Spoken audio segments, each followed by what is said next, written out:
alar y piedras. Ben cogió del suelo un pedrusco algo más grande que su puño. ¿Qué pasará si suelto esta piedra? Pensé un poco. Las preguntas aparentemente sencillas que surgían durante las lecciones casi nunca eran sencillas. Al final di la respuesta obvia. Probablemente caerá. Ben arqueó una ceja. Llevaba varios meses entretenido con mi educación y no había tenido muchas ocasiones de quemárselas. ¿Probablemente? Hablas como un sofista, hijo. ¿Acaso no cae siempre una piedra cuando la sueltas? Le saqué la lengua. No intentes liarme. Eso es una falacia. Tú mismo me lo has enseñado. Ben sonrió. De acuerdo. ¿Te parece bien decir que crees que caerá? Sí, me parece bien. Quiero que creas que cuando la suelte caerá hacia arriba. Su sonrisa se ensanchó. Lo intenté. Era como hacer gimnasia mental. Al cabo de un rato hice un gesto de asentimiento. Vale, ¿estás convencido? No mucho, admití. Quiero que creas que esta piedra flotará. Tienes que creerlo con una fe capaz de sacudir árboles y de mover montañas. Hizo una pausa y cambió de táctica. ¿Crees en Dios? ¿En Telu? Más o menos. Eso no basta. ¿Crees en tus padres? Esbocé una sonrisa. A veces. Ahora no los veo. Ben dio un resoplido y cogió la vara que utilizaba para espolear a Alfa y a Beta cuando se ponían vagos. ¿Crees en esto, Elir? Solo me llamaba Elir cuando consideraba que mi actitud era excesivamente obstinada. Levantó la vara para que yo la inspeccionara. Había un destello de malicia en sus ojos. Decidí no tentar a la suerte. Sí. Bien.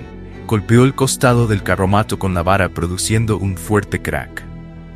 Al oír el ruido, Alfa torció una oreja. No estaba segura de si iba dirigido a ella o no. Esa es la clase de fe que necesito. Cuando suelte esta piedra, saldrá flotando, libre como un pájaro. Blandió un poco la vara. Y no me vengas con filosofías de pacotilla, o haré que te lamentes de haberte aficionado a esos jueguecillos. Asentí con la cabeza. Puse la mente en blanco mediante uno de los trucos que ya había aprendido, y me concentré en creer. Empecé a sudar. Pasados unos 10 minutos, volví a hacer un gesto de asentimiento. Ben soltó la piedra que cayó al suelo. Empezó a dolerme la cabeza. Ben recogió la piedra. ¿Crees que ha flotado? No, me froté las sienes enfurruñado. Bien, no ha flotado. Nunca te engañes y percibas cosas que no existen. Ya sé que es una tentación, pero la simpatía no es un arte para los débiles de voluntad. Volvió a coger la piedra. ¿Crees que flotará? No ha flotado. No importa. Inténtalo otra vez. Agitó la piedra. El alar es la piedra angular de la simpatía. Si pretendes imponerle tu voluntad al mundo, debes controlar tu capacidad de creer. Lo intenté y lo intenté. Era lo más difícil que había hecho jamás. Me llevó casi toda la tarde. Al final, Ben consiguió soltar la piedra y que yo mantuviese mi firme creencia de que no caería, pese a que todo indicara lo contrario. Oí el golpe de la piedra contra el suelo y miré a Ben. Ya lo entiendo, dije con calma y con una buena dosis de pedantería. Ben me miró con el rabillo del ojo, como si no me creyera del todo, pero no quisiese admitirlo. Con aire ausente, golpeteó la piedra con una uña, luego se encogió de hombros y la levantó en alto. Quiero que creas que, cuando la suelte, esta piedra caerá y no caerá. Se sonrió.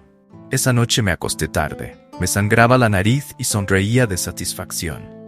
Mantuve ambas creencias en mi mente y dejé que su disonancia me calmara hasta quedarme dormido. Pensar en dos cosas distintas a la vez, además de resultar asombrosamente eficaz, era muy parecido a cantar uno mismo las dos voces de una canción. Se convirtió en uno de mis juegos favoritos. Después de 2 días practicando, podía cantar un trío. Poco después, había conseguido el equivalente mental a hacer desaparecer cartas y hacer malabarismos con puñales. Hubo muchas lecciones más, pero ninguna resultó tan fundamental como la del alar. Ben también me enseñó el corazón de piedra, un ejercicio mental que te permitía apartar tus emociones y tus prejuicios y pensar con lucidez en lo que quisieras. Ben aseguraba que un hombre que dominara de verdad el corazón de piedra podía ir al funeral de su hermana sin derramar ni una sola lágrima. También me enseñó un juego llamado Buscar la Piedra. El juego consistía en hacer que una parte de tu mente escondiera una piedra imaginaria en una habitación imaginaria. Luego, otra parte de tu mente tenía que encontrarla. En la práctica, Mediante esa técnica se desarrolla un valioso control mental. Si aprendes a jugar a buscar la piedra, consigues un alar duro como el hierro, que es lo que necesitas para practicar la simpatía. Sin embargo, aunque pensar en dos cosas a la vez resulta enormemente útil, el entrenamiento que se precisa para dominar esa habilidad es cuando menos frustrante y a veces muy perturbador. Recuerdo una ocasión en que busqué la piedra durante casi una hora antes de consentir en preguntarle a la otra mitad de mí dónde la había escondido. Pues bien, resulta que no había escondido la piedra. Solo quería saber cuánto rato buscaría antes de rendirme. ¿Alguna vez has estado a la vez enfadado y contento contigo mismo? Es un sentimiento interesante, por no decir más. En otra ocasión pedí pistas, y acabé burlándome de mí mismo. No es de extrañar que muchos arcanistas sean un poco excéntricos, por no decir que están absolutamente chalados. Como había dicho Ben, la simpatía no es para los débiles de voluntad. El vínculo de hierro. Estaba sentado en la parte de atrás del carromato de Aventy. Era un lugar maravilloso para mi tierna mente, con centenares de botellas y paquetes impregnado de 1.000.000 de olores. Por lo general lo encontraba más divertido que el carro de un calderero. Sin embargo, ese día estaba muy desanimado. La noche anterior había llovido mucho y el camino se había convertido en un lodazal.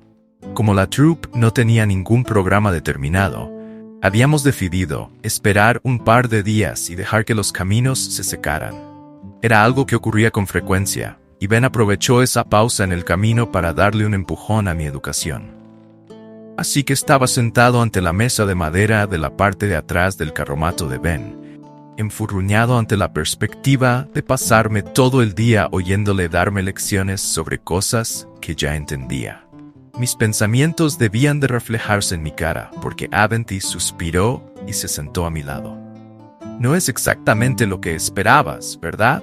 Me relajé un poco, porque sabía que ese tono significaba un aplazamiento temporal de la lección. Ben cogió un puñado de drabines de hierro que había sobre la mesa y los juntó con cuidado. Entonces me miró. ¿Sabrías hacer malabarismos con todos a la vez? ¿Y con 5 pelotas? ¿Y con cuchillos? Me ruboricé un poco. Recordé que al principio, Trip ni siquiera me dejaba probar con 3 pelotas a la vez. Me hacía practicar con 2, y se me habían caído un par de veces. Se lo dije a Ben. Muy bien, repuso él. Cuando aprendas este truco podremos pasar a otro. Pensé que iba a levantarse para continuar con la lección, pero no lo hizo. Me mostró el puñado de drabines de hierro. ¿Qué sabes de estos objetos? Los hizo sonar en la mano. ¿En qué sentido?, pregunté. ¿Físicamente? ¿Químicamente? ¿Históricamente? Históricamente. Ben sonrió. Sorpréndeme con tus conocimientos de nimiedades históricas, Elir. En una ocasión le había preguntado qué significaba Elir, y Ben me había contestado que significaba el sabio. Pero por la forma en que había torcido la boca al decirlo, yo tenía mis dudas. Hace mucho tiempo, el pueblo que... ¿Cuánto tiempo? Fruncí el ceño y lo miré con acritud. Unos 2000 años, los pueblos nómadas que deambulaban por las estribaciones de los montes Shalda se reunieron bajo el mando de un jefe. ¿Cómo se llamaba? Heldred. Sus hijos se llamaban Heldim y Heldar. ¿Quieres que te recite todo el linaje o puedo ir al grano?, pregunté mirándolo a los ojos. Discúlpeme, señor. Ben se enderezó en el asiento y adoptó una expresión de embeleso que nos hizo sonreír a ambos. Proseguí. Heldred acabó controlando las estribaciones que rodean los montes Shalda. Eso significaba que controlaba también las montañas. Empezaron a cultivar la tierra, abandonaron su estilo de vida nómada y poco a poco empezaron a... ¿Eso es ir al grano?, preguntó Aventy. Tiró los drabines en la mesa delante de mí. Lo ignoré lo mejor que pude. Controlaban la única fuente de metal abundante y fácilmente accesible en muchos kilómetros a la redonda, y pronto se convirtieron también en los trabajadores más diestros de esos metales. Explotaron esa ventaja y obtuvieron gran cantidad de riqueza y poder. Hasta ese momento, el trueque era el sistema más habitual de comercio. Había ciudades más grandes que acuñaban su propia moneda, pero fuera de esas ciudades, el dinero solo valía el peso del metal. Las barras de metal eran mejores para el trueque, pero resultaba incómodo transportarlas. Ben me miró con su mejor cara de alumno aburrido. El efecto solo quedó ligeramente inhibido por el hecho de que, un par de días atrás, había vuelto a quemarse las cejas. No irás a entrar en los méritos de la moneda figurativa, ¿verdad? Inspiré hondo y me propuse no chinchar tanto a Ben durante las lecciones. Los hasta entonces nómadas, que en aquellos tiempos ya recibían el nombre de Thealdimos, fueron los primeros en establecer una moneda estandarizada. Si cortas una de esas barras pequeñas en 5 partes, obtienes 5 drabines. Empecé a hacer 2 pilas de 5 drabines para ilustrar mi explicación. Parecían pequeños lingotes de metal. 10 drabines equivalen a una iota de cobre. 10 iotas. Muy bien, intervino Ben cuando yo no lo esperaba. De modo que estos 2 drabines cogió un par y me los acercó para que los examinara. Podrían proceder de la misma barra, ¿no? Bueno, seguramente los fundieron por separado. Me callé al ver la severa mirada de Ben. Sí, claro. Entonces, todavía hay algo que los conecta, ¿no? Volvió a traspasarme con la mirada. Yo no estaba de acuerdo, pero sabía que no era el momento adecuado para interrumpir. Sí. Ben dejó los 2 drabines en la mesa. Así pues, cuando mueves uno, el otro también debería moverse, ¿no? En aras del argumento le di la razón, y luego alargué la mano para mover uno. Pero Ben detuvo mi gesto negando con la cabeza. Antes tienes que recordárselo, dijo. En realidad, antes tienes que convencerlos. Cogió un cuenco y lentamente vertió en él una gota de resina de pino. Mojó uno de los drabines en la resina y lo juntó con el otro. Pronunció unas palabras que no identifiqué y poco a poco separó las 2 piezas. La resina se estiró entre los 2 drabines formando unos filamentos. Ben dejó una moneda en la mesa y se quedó la otra en la mano. Entonces murmuró unas palabras más y se relajó. Levantó la mano y la moneda que estaba encima de la mesa imitó su movimiento. Ben agitó la mano y la pieza de hierro marrón empezó a moverse por el aire. Dejó de mirarme y miró la moneda. La ley de la simpatía es uno de los fundamentos de la magia. Establece que cuanto más parecidos son 2 objetos, mayor es su relación simpática. Cuanto mayor es la relación, más fácilmente se influencian uno a otro. Tu definición es circular. Dejó la moneda en la mesa. La máscara de profesor de Ben dio paso a una sonrisa mientras el arcanista intentaba, sin mucho éxito, limpiarse la resina de las manos con un trapo. Caviló un rato y dijo, «No parece muy útil, ¿verdad?» Asentí, pero indeciso. Las preguntas con trampa eran muy comunes cuando estábamos estudiando. ¿Preferirías aprender a llamar al viento? Sus ojos danzaron sobre mi rostro. Murmuró una palabra y el techo de lona del carromato se agitó alrededor de nosotros. Noté como una sonrisa lobuna se apoderaba de mi cara. Lo siento, Elir. La sonrisa de Ben también era lobuna, casi salvaje. Antes de aprender a escribir, tienes que aprender el alfabeto. Antes de aprender a tocar y a cantar, tienes que aprender los acordes. Sacó una hoja de papel y anotó un par de palabras en ella. El truco consiste en fijar el alar con firmeza en tu mente. Tienes que creer que están conectados. Tienes que saber que están conectados. Me dio la hoja. Aquí tienes la transcripción fonética. Se llama vínculo simpático del movimiento paralelo. Práctica. Viejo, entrecano y sin cejas, cada vez se parecía más a un lobo. Fue a lavarse las manos. Pacié mi mente mediante el corazón de piedra. Al cabo de unos instantes me sentí flotar en un mar de desapasionada calma. Enganché las 2 monedas de metal con resina de pino. Fijé el alar en mi mente y me concentré en la inquebrantable creencia de que aquellos 2 drabines estaban conectados. Pronuncié las palabras, separé las monedas, dije la última palabra y esperé. No sentí ninguna oleada de poder, no sentí frío ni calor, no descendió sobre mí ningún rayo de luz. Estaba muy decepcionado. Es decir, todo lo decepcionado que podía estar con el corazón de piedra. Levanté la moneda con una mano, y la moneda que estaba encima de la mesa se levantó sola, imitando el movimiento de la otra. Era magia, de eso no cabía ninguna duda. Pero me quedé muy impasible. Yo esperaba, no sé qué esperaba, pero desde luego algo muy diferente. Pasé el resto del día experimentando con el sencillo vínculo simpático que Aventi me había enseñado. Aprendí que se podía unir casi todo, un drabín de hierro y un talento de plata, una piedra y un trozo de fruta, 2 ladrillos, un terrón y un asno. Tardé unas 2 horas en comprender que no necesitaba la resina de pino. Cuando se lo comenté a Ben, él admitió que la resina solo era una ayuda para la concentración. Creo que le sorprendió que lo hubiera averiguado por mis propios medios.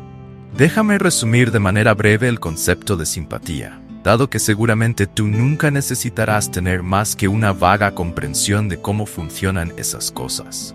En primer lugar, la energía no puede crearse ni destruirse.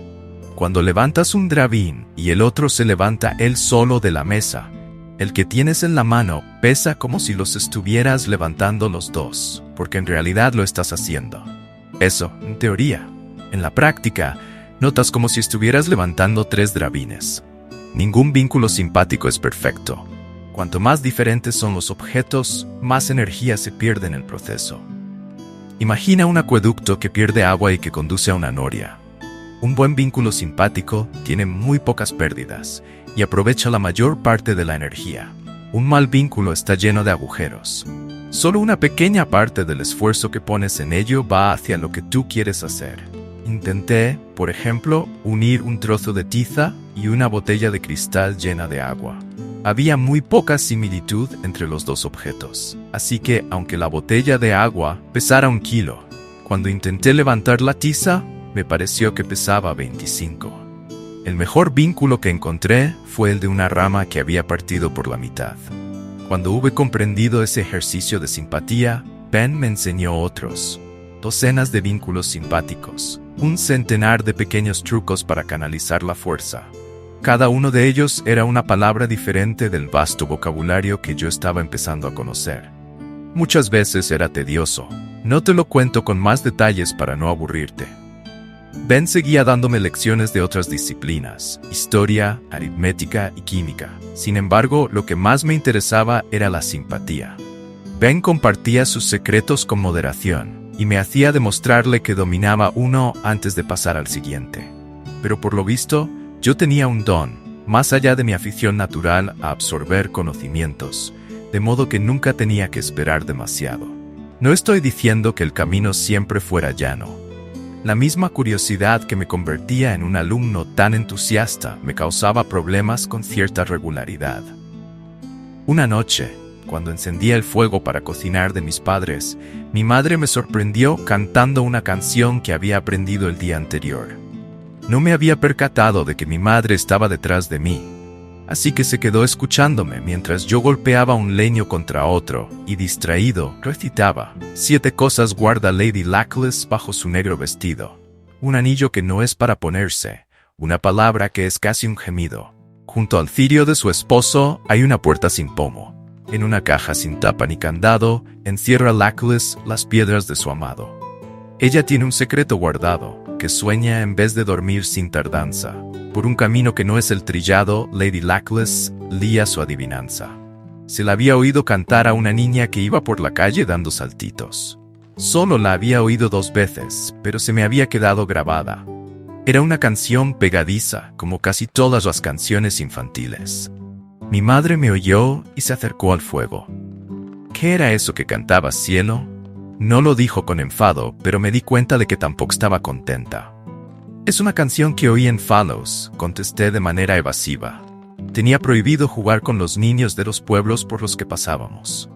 La desconfianza se convierte rápidamente en aversión, subrayaba mi padre a los nuevos miembros de la troupe. Así que cuando estemos en un pueblo, manteneos juntos y sed educados. Puse unos troncos más gruesos en el fuego y dejé que las llamas los acariciaran. Mi madre se quedó un rato callada, y cuando yo ya empezaba a pensar que no seguiría insistiendo, me dijo: «No me gusta esa canción. ¿Te has parado a pensar en su significado?» La verdad era que no. Parecía un poemilla sin sentido, pero cuando la repetí mentalmente, caí en la cuenta de que encerraba claras alusiones sexuales. No lo había pensado. Su expresión se suavizó un tanto y se agachó para acariciarme el cabello. «Piensa siempre en lo que cantas, cariño».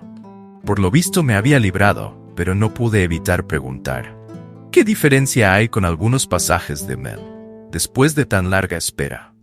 Es como cuando Fine le pregunta a Lady Perial por su sombrero. Tantos hombres me han hablado de él que quería verlo con mis propios ojos y probármelo. Es evidente a qué se refiere. Vi como mi madre componía una expresión firme, ni enfadada ni contenta.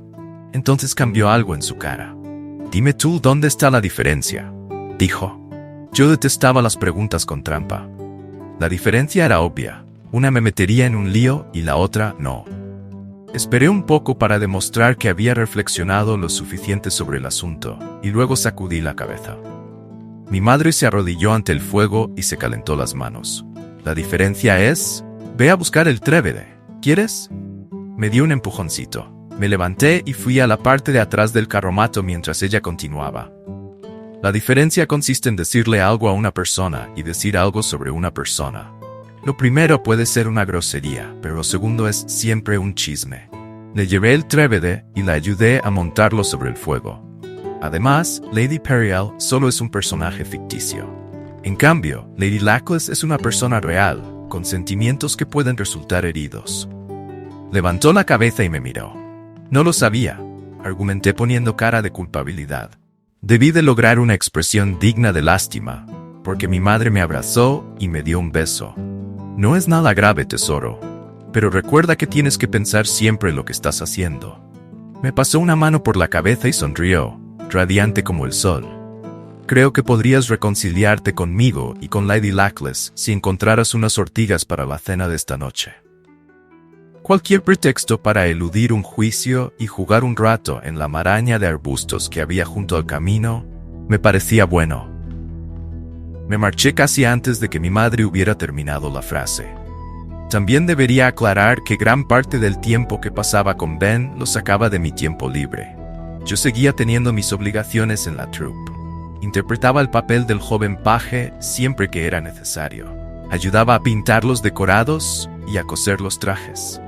Por la noche almohazaba los caballos, y cuando había que imitar truenos, agitaba una plancha de hojalata detrás del escenario.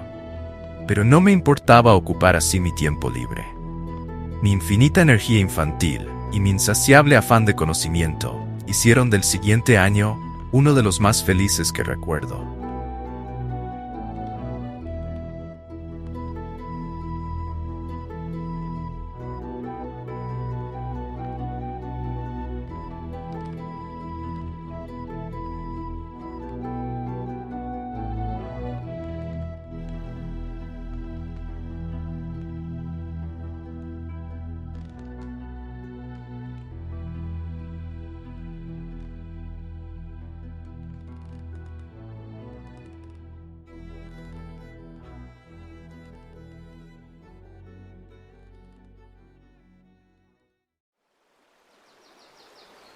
Piezas de rompecabezas que encajan.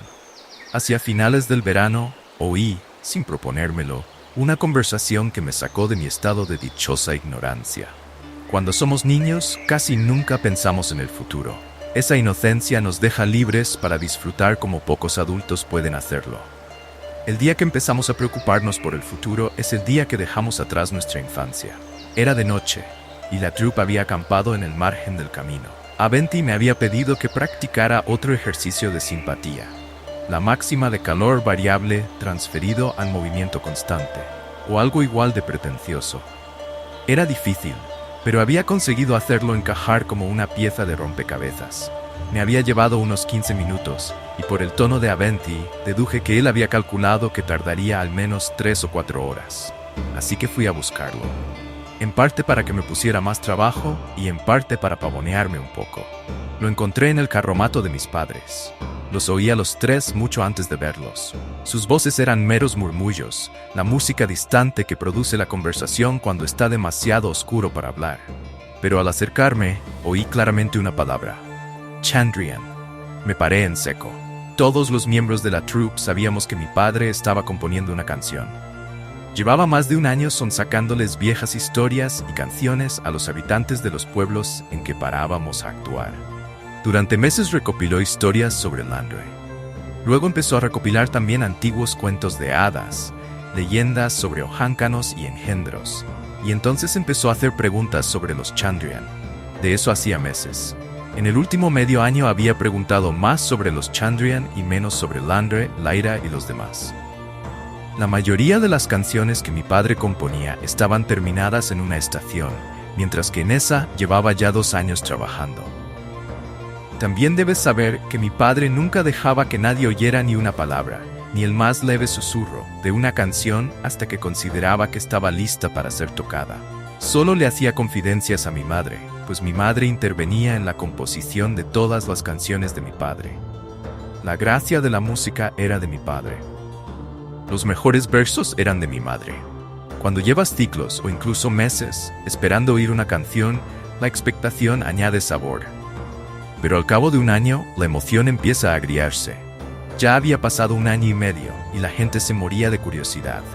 Ocasionalmente, eso daba pie a discusiones cuando, por ejemplo, sorprendían a alguien pasando demasiado cerca de nuestro carromato mientras mis padres trabajaban. De modo que me acerqué con sigilo al fuego de mis padres.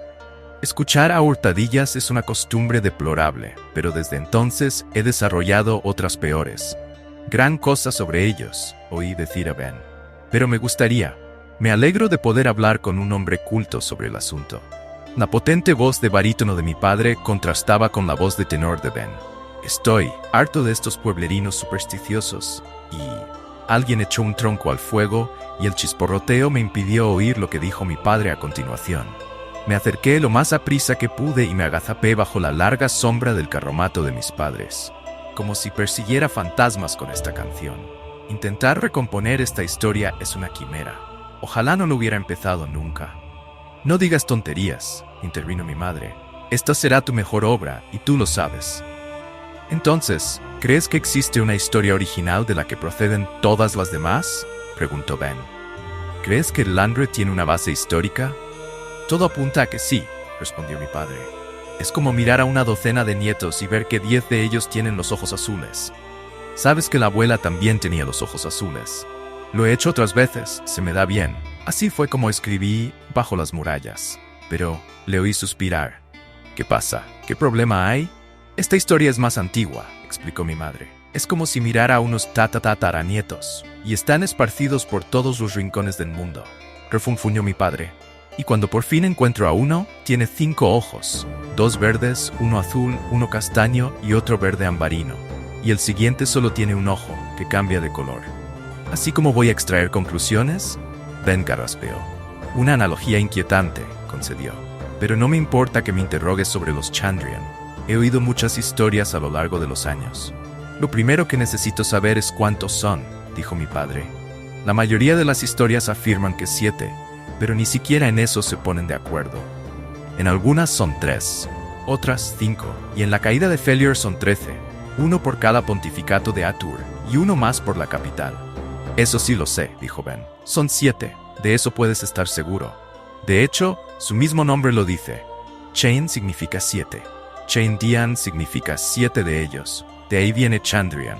No lo sabía, repuso mi padre. Chain. ¿En qué idioma? ¿En Ijiko? Parece Teman, comentó mi madre. Tienes buen oído, dijo Ben. En realidad es témico, es unos 1000 años anterior al Teman. Bueno, eso simplifica las cosas, oí decir a mi padre. Ojalá te lo hubiera preguntado hace un mes. Y supongo que no sabrás por qué hacen lo que hacen, ¿verdad? Comprendí, por el tono de voz de mi padre, que no esperaba obtener una respuesta. Ese es el verdadero misterio, ¿no? Dijo Ben con una risita.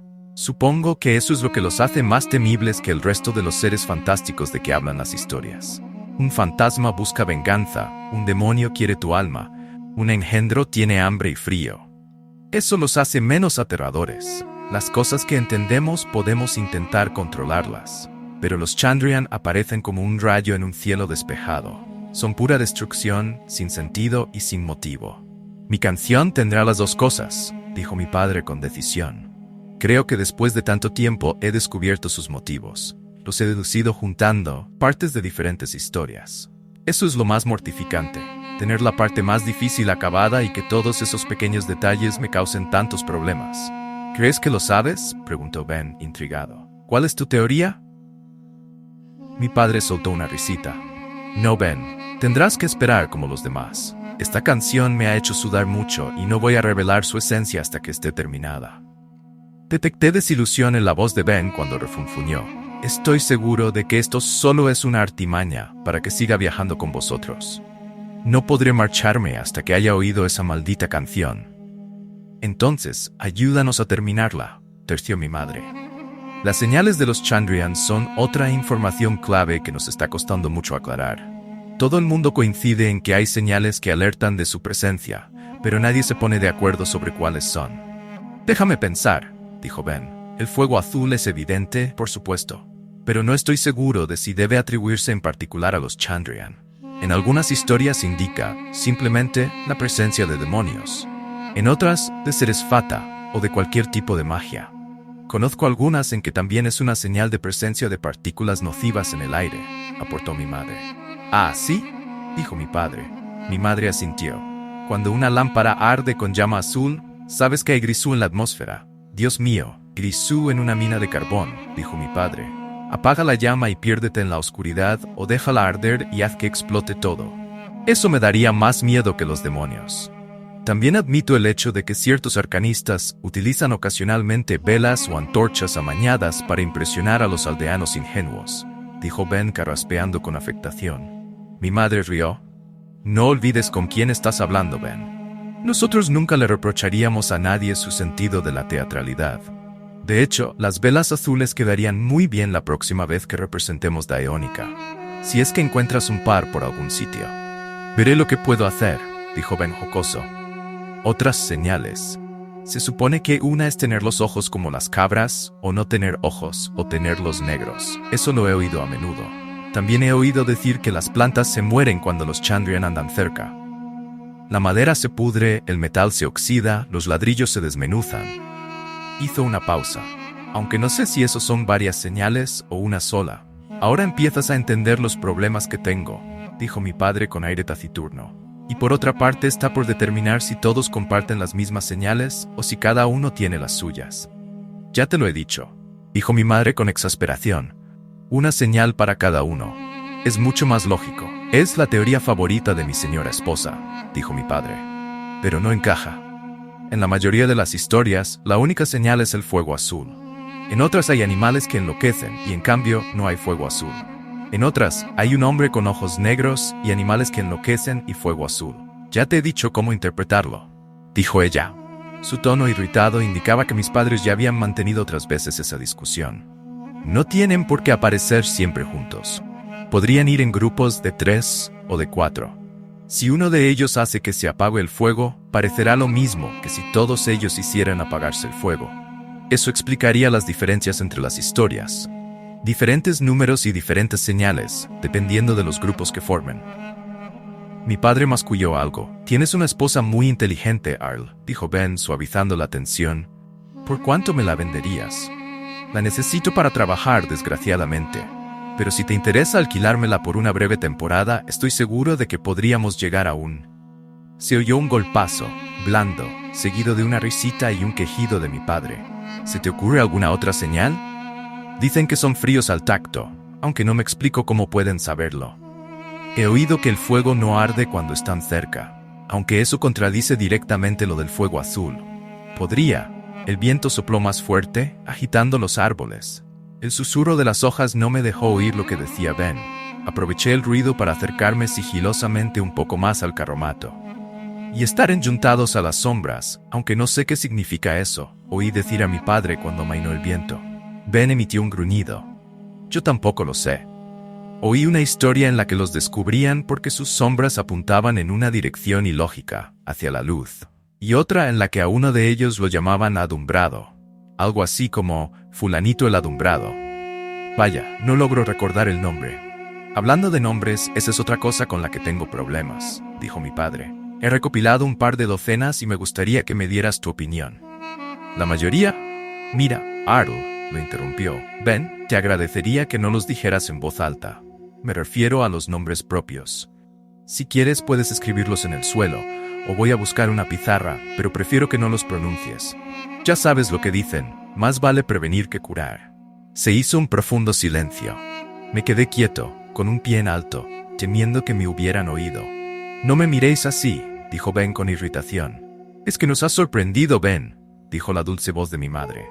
No pareces una persona supersticiosa. No lo soy, dijo Ben. Soy prudente, que no es lo mismo. Claro, concedió mi padre. Yo nunca... Guárdate eso para tus clientes, Arl, le cortó Ben sin disimular su enfado. Eres demasiado buen actor para que se te note, pero sé muy bien cuando alguien me considera un chiflado. Es que no me lo esperaba, Ben, se disculpó mi padre. Eres una persona culta, y yo estoy harto de la gente que toca hierro y derrama la cerveza en cuanto menciono a los Chandrian. Solo estoy reconstruyendo una historia. No juego con las artes oscuras. Bueno, escuchadme bien. Me caéis demasiado bien para dejar que penséis que soy un viejo chiflado, dijo Ben. Además, después quiero hablar con vosotros de un asunto, y necesito que me toméis en serio. El viento siguió aumentando, y aproveché el ruido para recorrer el trozo que me faltaba. Bordeé con sigilo el carromato de mis padres y me asomé entre un velo de hojas. Estaban los tres sentados alrededor del fuego, Ben encima de un tocón, acurrucado bajo su capa, marrón y deshilachada. Mis padres enfrente de él, mi madre, recostada sobre mi padre, con una manta que los cubría a los dos. Ben cogió una jarra de arcilla, llenó una taza de cuero y se la dio a mi madre. Cuando habló, le salió vaho por la boca. ¿Qué sienten en Atur con relación a los demonios?, preguntó. Les tienen miedo. Mi padre se dio unos golpecitos en la sien. Tanta religión les reblandece el cerebro. ¿Y en Vintas?, preguntó Ben. Muchos son telinos. ¿Sienten lo mismo? Mi madre sacudió la cabeza. Piensan que es un poco absurdo. Sus demonios son metafóricos. Entonces, ¿de qué tienen miedo por la noche en Vintas? De los Fata, contestó mi madre. Mi padre dijo al mismo tiempo, de Draugr. Ambos tenéis razón, dependiendo de la región del país, dijo Ben. Y aquí, en la mancomunidad, la gente se muere de risa cuando alguien menciona cualquiera de esas dos cosas. Señaló los árboles con un amplio movimiento del brazo. Pero aquí, cuando llega el otoño, todos se cuidan de no atraer la atención de los engendros. Sí, tienes razón, concedió mi padre. Para ser un buen artista tienes que conocer a tu público. Sigues pensando que estoy loco, dijo Ben, risueño. Mira, si mañana entráramos en Viren y alguien te dijera que hay engendros en los bosques, ¿le creerías? Mi padre negó con la cabeza. ¿Y si te lo dijeran dos personas? Mi padre volvió a negar. Ben se inclinó hacia adelante. ¿Y si una docena de personas te dijeran, muy serias, que había engendros en los campos de cultivo comiendo? Claro que no les creería, dijo mi padre con enfado. Es ridículo. Claro que lo es, concedió Ben levantando un dedo. Pero la cuestión es esta. ¿Entrarías en el bosque? Mi padre se quedó pensativo y muy quieto. Ben asintió. Sería una temeridad ignorar las advertencias de medio pueblo, aunque vosotros no creáis en las mismas cosas que ellos. Si no teméis a los engendros, ¿a qué teméis? A los osos, a los bandidos. Unos temores muy sensatos, tratándose de artistas itinerantes, observó Ben. Unos temores que los aldeanos no entienden. Cada lugar tiene sus pequeñas supersticiones y todo el mundo se ríe de lo que piensa la gente que vive al otro lado del río. Los miró con seriedad. ¿Pero alguno de los dos ha oído una canción humorística sobre los Chandrian? Ha puesto un penique a que no. Mi madre negó con la cabeza tras un momento de reflexión. Mi padre dio un largo trago antes de imitarla. Mirad, yo no digo que los Chandrian estén ahí fuera, surgiendo como rayos de un cielo despejado, pero los temen en todas partes. Normalmente eso tiene una explicación. Ben sonrió e inclinó su taza de arcilla, tirando al suelo las últimas gotas de cerveza. Y los nombres son cosas extrañas, peligrosas, prosiguió el arcanista mirando con fijeza a mis padres. Eso lo sé muy bien porque soy un hombre culto, y si también soy un poco supersticioso. Se encogió de hombros. Bueno, eso es asunto mío, soy viejo. Tenéis que ser tolerantes conmigo. Mi padre asintió, pensativo. Es curioso. Nunca me había fijado en que todo el mundo trata igual a los Chandrian. Debí percatarme de ello antes. Sacudió la cabeza como si quisiera despejarse. Supongo que podemos dejarlo de los nombres para más adelante. ¿Qué era eso de lo que querías hablarnos? Me preparé para escabullirme antes de que me descubrieran, pero lo que dijo Ben a continuación me dejó paralizado, y no pude dar ni un paso. Seguramente no os habréis dado cuenta porque sois sus padres, pero vuestro joven Quoth es muy inteligente. Ben se sirvió más cerveza y le ofreció la jarra a mi padre, que la rechazó. De hecho, inteligente es poco, poquísimo. Mi madre miró a Ben por encima del borde de su taza. Eso lo sabe cualquiera que haya pasado cierto tiempo con el chico Ben. No sé por qué tendría que sorprenderle a nadie, y menos a ti. Creo que no sois plenamente conscientes de la situación. Continuó Ben estirando las piernas hasta que casi tocó el fuego con los pies. Le costó mucho aprender a tocar el laúd. Mi padre se mostró un poco sorprendido por el repentino cambio de tema. No mucho. ¿Por qué? ¿Cuántos años tenía? Mi padre se tiró un poco de la barba. En medio del silencio, la voz de mi madre sonó como una flauta. 8.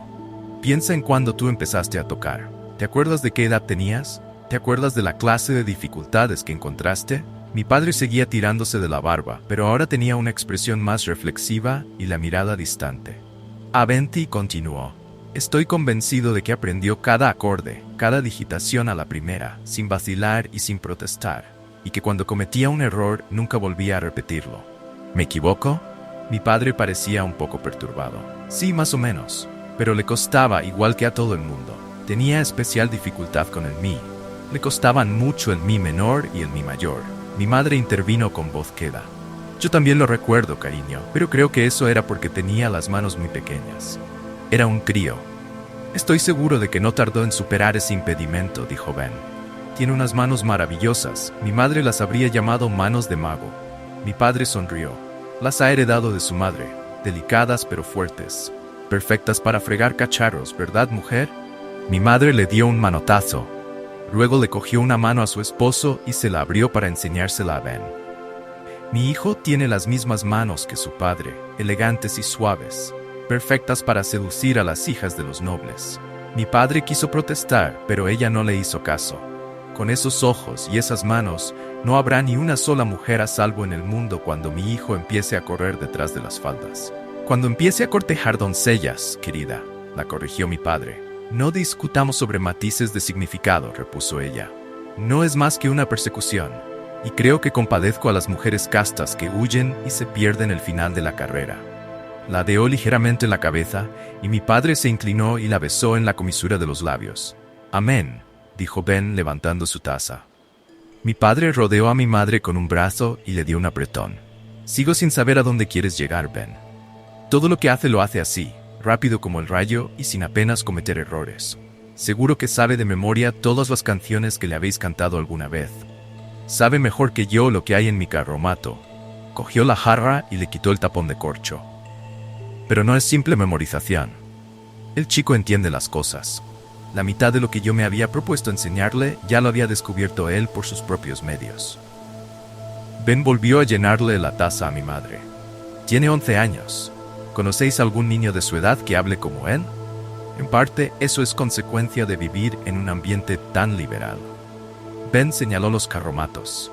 Sin embargo, lo que más interesa a la mayoría de los niños de 11 años es aprender a jugar a cabrillas en el río y a hacer girar un gato sujetándolo por la cola. Mi madre soltó una risa cantarina, pero Aventi seguía muy circunspecto. Hablo en serio. He tenido alumnos mayores que él a los que les habría encantado hacerlo la mitad de bien. Sonrió. Si yo tuviera sus manos y una cuarta parte de su ingenio, dentro de un año me estarían sirviendo en bandejas de plata. Se produjo un silencio. Mi madre dijo en voz baja. Recuerdo cuando no era más que un crío y empezaba a caminar. Siempre estaba mirándolo todo, con unos ojos brillantes y claros que parecía que quisieran absorber el mundo entero. Le temblaba un poco la voz. Mi padre la abrazó y ella recostó la cabeza en su pecho. El siguiente silencio fue más largo. Estaba a punto de escabullirme cuando mi padre dijo, ¿qué propones que hagamos? Su voz era una mezcla de preocupación y orgullo paternal. Ben esbozó una sonrisa amable. Solo que penséis en las opciones que queréis ofrecerle cuando llegue el momento. Vuestro hijo dejará su huella en el mundo como uno de los mejores. ¿Uno de los mejores? ¿Qué? Preguntó mi padre. Lo que él quiera. Si se queda aquí, estoy seguro de que se convertirá en el próximo Ilian. Mi padre sonrió. Ilian es el héroe de los artistas itinerantes. El único Edenaru verdaderamente famoso de toda la historia. Todas nuestras mejores y más antiguas canciones hablan de él. Es más, cuenta la leyenda que Ilian fue quien reinventó el laúd. Ilian era maestro luthier y transformó el arcaico, frágil y poco manejable laúd de corte en el maravilloso y versátil laúd de 7 cuerdas que utilizamos hoy en día. Esas mismas historias aseguran que el laúd de Ilian tenía 8 cuerdas. Ilian, me gusta esa idea, dijo mi madre. Vendrían reyes de muy lejos a oír tocar a mi pequeño Quoth. Su música pararía las riñas de taberna y las guerras de fronteras, dijo Ben sonriendo. Mujeres salvajes, añadió mi padre entusiasmado, posarían los pechos en su cabeza. Hubo un silencio atónito. Entonces mi madre dijo, despacio y con tono amenazante: «¿Querrás decir bestias salvajes posarían la cabeza en su regazo?» «Ah, ¿sí?» Ben tosió y continuó: «Si decide hacerse arcanista, estoy seguro de que conseguirá un cargo en la corte antes de cumplir 24 años. Si se le mete en la cabeza ser comerciante, medio mundo será suyo antes de morir». Mi padre arrugó la frente. Ben sonrió y dijo: «No te preocupes por esa última opción. Tu hijo es demasiado curioso para ser comerciante». Ben hizo una pausa, como si escogiera con mucho cuidado las palabras que iba a decir a continuación. «Lo aceptarían en la universidad. No por su edad, por supuesto. En teoría no los aceptan hasta los 17 años, pero no tengo ninguna duda de que...». No oí el resto de la frase. La universidad. Para mí, la universidad era como la corte de los Fata para la mayoría de los niños, un lugar mítico reservado para soñar con él. Una escuela del tamaño de una ciudad pequeña. Una biblioteca con 10 veces 10.000 libros. Personas que sabían la respuesta a tantas preguntas como se me ocurriera formular. Cuando volví a prestarles atención, estaban callados. Mi padre miraba a mi madre, que seguía acurrucada bajo su brazo. «¿Qué te parece, mujer? ¿Acaso te acostaste con algún dios vagabundo hace 12 años? Eso resolvería nuestro pequeño misterio». Mi madre le dio un manotazo y se quedó pensativa. «Ahora que lo pienso, una noche, hace unos 12 años, se me acercó un hombre. Me cubrió de besos y de acordes de laúd. Me robó la honra y me raptó». Hizo una pausa, pero no tenía el pelo rojo. No pudo ser él. Sonrió, traviesa, a mi padre, que se quedó un poco turbado. Entonces mi madre le dio un beso y él se lo devolvió. Así es como me gusta recordarlos todavía hoy. Me marché sin hacer ruido, con la cabeza llena de ideas sobre la universidad.